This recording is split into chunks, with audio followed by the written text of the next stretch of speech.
Bonjour, aujourd'hui nous allons démarrer la séquence consacrée au panorama des pêches et dans cette première vidéo je vais essayer de vous parler non pas de toute l'histoire des pêches mais de vous donner quelques repères chronologiques sur les engins de pêche, les pratiques de pêche. L'idée c'est de prendre du recul pour mieux comprendre d'où nous venons, d'où nous vient la pêche et d'où nous viennent les problèmes et les enjeux d'aujourd'hui. Ma première halte historique, ce sera pour dire quelques mots sur la préhistoire. L'homme consomme du poisson depuis la nuit des temps. Les grands singes, les premiers hominidés, les hommes de Néandertal consommaient de toute évidence des produits de la mer. Nos ancêtres préhistoriques ont chassé sur les côtes de l'Atlantique, à coups de gourdins et de lances, les grandes colonies de phoques ou d'otaries qui s'y trouvaient. Ils ont cueilli les coquillages sur l'estran et ils ont attrapé les poissons, notamment dans les flaques, à marée basse. La pêche proprement dite, avec ses engins de pêche, n'apparaît cependant qu'avec l'homme moderne. On date d'une époque qu'on appelle le magdalénien, l'apparition des premiers hameçons et des premiers harpons faits en os, et qui marque en réalité le début de cette longue histoire de la technologie des engins de pêche et des progrès qui vont se succéder au cours des siècles.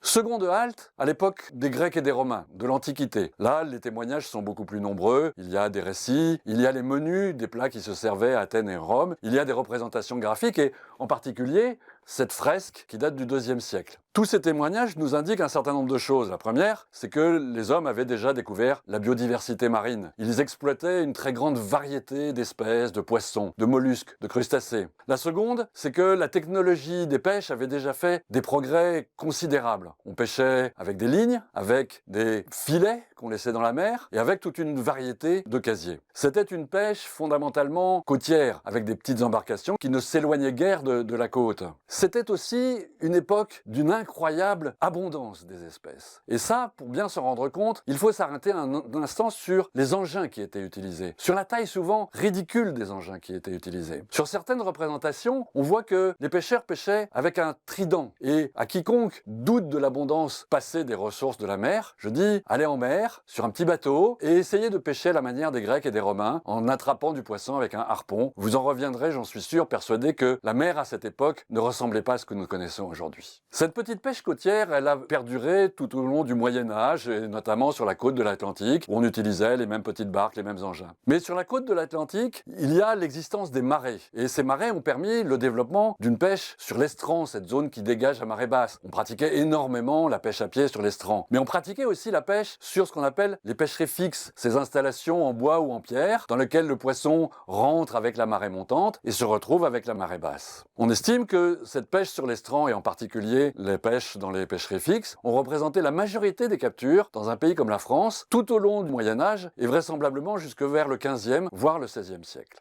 Mon arrêt suivant dans l'histoire, ce sera au moment du tournant de l'an 1000. C'est une époque où la population s'accroît, où le commerce du poisson se développe et où la consommation augmente à l'intérieur des terres. C'est aussi une époque où apparemment les ressources d'eau douce sont en diminution. Elles sont en diminution parce que déjà se font sentir les effets d'une exploitation relativement intense, mais aussi parce que les milieux d'eau douce se dégradent à cette époque avec la construction d'un certain nombre de moulins et la construction de tanneries et d'autres activités qui sont extrêmement polluantes. Il y a donc moins de poissons d'eau douce et les hommes se tournent vers la mer et vont s'éloigner des côtes avec des bateaux beaucoup plus grands et commencer à exploiter réellement les ressources du large. Se développent à ce moment-là les grandes pêcheries, celle du hareng qui va faire la fortune des pays de l'Europe du Nord, celle de la morue qui va progressivement conquérir toute la mer du Nord, puis la côte de la Norvège, puis l'Islande, les bancs de Terre-Neuve plus tard, la côte américaine au XVIe et XVIIe siècle. C'est aussi l'époque où va se développer la chasse à la baleine qui va pendant plusieurs siècles conquérir progressivement tout l'espace maritime et moissonner d'une certaine manière les unes derrière les autres toutes les grandes espèces de baleines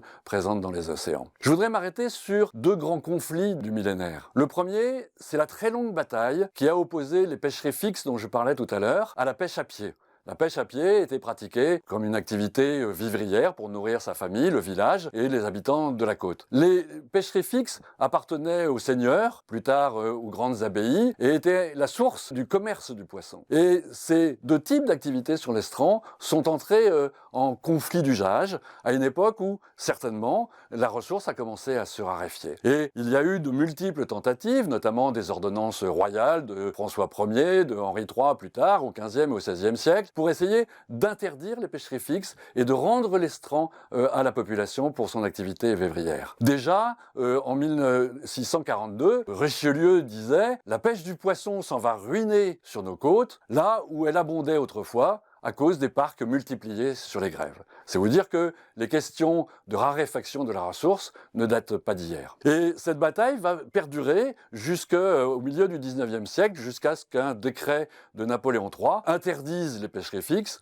avant qu'en réalité elles ne déclinent inéluctablement à leur tour en raison de l'épuisement des ressources de la mer. L'autre grand conflit, c'est celui qui a accompagné l'apparition de ce qu'on appelle les arts traînants, ce qui a donné aujourd'hui naissance au chalut, ce grand filet qu'on traîne sur le fond en forme de cône et qui est devenu l'engin dominant des pêches européennes aujourd'hui. Les premiers filets traînants existent en réalité depuis l'époque romaine, mais c'était un engin extrêmement marginal et qui n'a à l'époque pas fait réellement débat. Les filets traînants se sont développés à partir du XIIIe, du XIVe siècle, et à ce moment-là, les conflits ont commencé à apparaître. La première pétition qu'on pourrait qualifier de pétition écologiste de toute l'histoire de l'humanité, celle dont on ait gardé la trace la plus ancienne, date de 1360 avec un certain nombre de pêcheurs qui s'insurgent contre le développement de cet engin traînant sur le fond en indiquant que c'est un engin pervers qui détruit la flore des fonds marins et le naissain des poissons. Et de la même manière, vont se multiplier les tentatives d'interdiction de cet engin,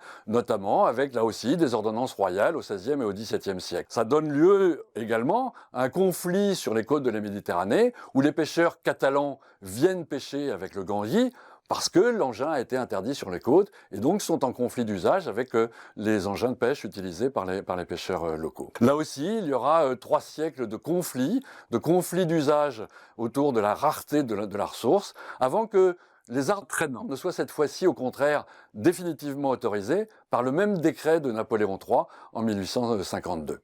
Les impacts sont donc anciens, les conflits sont donc anciens, et pourtant, jusqu'à la fin du XIXe siècle, aux yeux des autorités, aux yeux des scientifiques, les ressources de la mer sont apparues comme absolument inépuisables. Lorsque se réunit ce qu'on appellerait aujourd'hui le premier congrès scientifique international des pêches, qui réunit à Londres en 1982 les meilleurs spécialistes du domaine, on demande au directeur du laboratoire de Lowestoft de faire une conférence introductive autour de la question « La ressource est-elle inépuisable ?» Et Sir Thomas Huxley conclut son exposé après une brillante démonstration en indiquant qu'à ses yeux, toutes les grandes pêcheries, les pêcheries de morues, de harengs, de sardines, de maquereaux, toutes sont par la nature des choses inépuisables et que rien de ce que ne peuvent faire les humains ne peut affecter les ressources de la mer. C'est évidemment une affirmation qui aujourd'hui nous paraît curieuse et qui pourtant date de un peu moins de 150 ans. En fait, c'est le moment où les choses vont basculer. Et le fait qu'on se pose la question, c'est parce qu'on pressent probablement qu'elles vont basculer. Arrive à ce moment-là, quasiment dans les années qui suivent cette conférence, la révolution industrielle. Et cette révolution industrielle, elle va réellement bouleverser totalement le monde de la pêche et être marquée par une véritable explosion des moyens de capture. Elle s'effectue en 2 temps. À la fin du XIXe siècle, les moteurs, qui sont déjà apparus à terre et qui ont fait l'objet du développement industriel à terre depuis déjà quelques décennies, les moteurs arrivent sur les bateaux. Au début, pour faciliter le transport, l'accès aux lieux de pêche, y compris les jours où il n'y a pas de vent, mais très vite on réalise que ces moteurs peuvent avoir des forces de traction importantes qui permettent de traîner des engins sur le fond.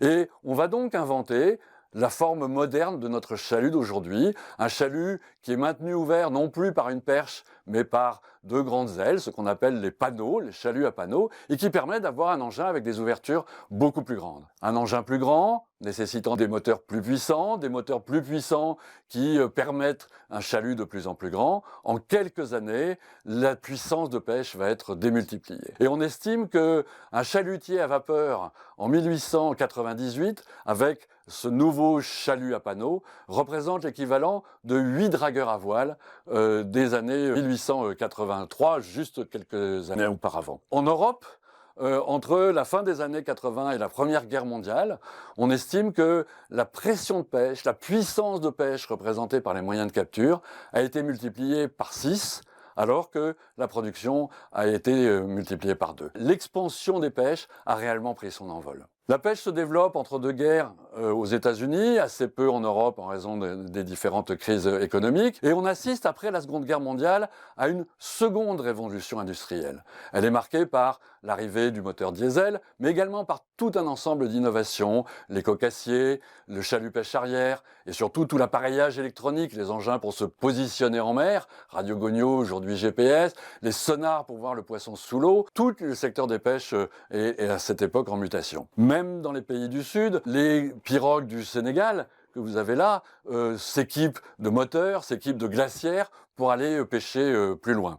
Et du côté de l'Europe, on développe de grandes flottilles de pêche industrielle, avec notamment des chalutiers qui mesurent plusieurs dizaines de mètres de long, 60, 80 et parfois plus de 100 mètres. Ces chalutiers industriels vont progressivement s'étendre sur tous les plateaux continentaux et ils transforment le poisson à bord. C'est le moment aussi où on passe du salage du poisson au chalutier congélateur ou surgélateur. La pêche s'étend donc avec aussi d'autres flottilles, les flottilles tonnières où on passe de petits bateaux à des bateaux de plus en plus grands, et elle s'étend et elle couvre la totalité de la surface des océans. On est réellement rentré dans l'heure de la pêche moderne. De ces rapides survols de l'histoire, que faut-il retenir?